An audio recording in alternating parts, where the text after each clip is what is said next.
I've dated. Sorry, there's a airplane going I'm near Montego Bay, but I've experienced a lot of black women in my dating life, and I've had great experiences. I would say like I have great honeymoon phases with these black women, and one thing I would want to know from you guys is how willing do you find black women?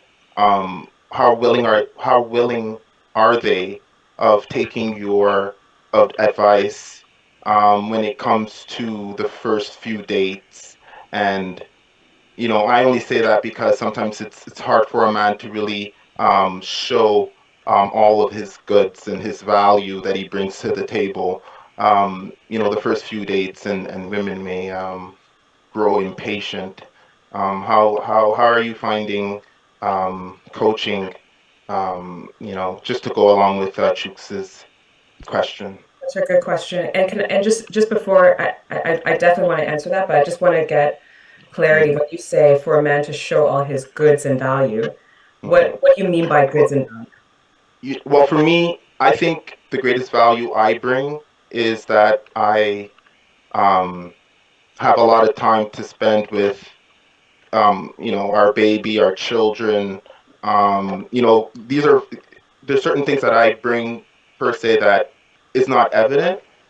I may have a lot of flexibility in my schedule. I may, I want to do things like homeschool my kids and stuff like that, and I have a lot of things in my brain that I want to do and stuff. And it also is to give my partner, my potential partner, time to herself so that she can, find herself, going through, postpartum or anything else like that, or just to know that she has somebody there.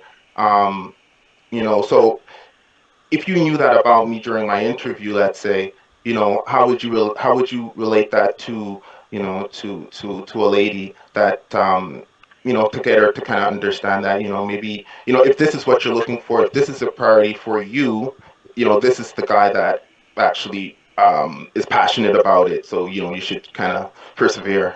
Yeah, no, I really appreciate that. And we've heard that from men before, where men have said, I feel like women are not giving me enough time to show all that I can bring. And Mhm. so it's like one date, two dates. If I didn't bring flowers on that first date, then she's like, oh, forget this guy. Or she'll have a caucus with her girlfriends, and the girlfriend will say, well, where did he take you? Oh, he took you there? No, no, no, forget that guy. So I think that's sort of in line with what you're pointing to.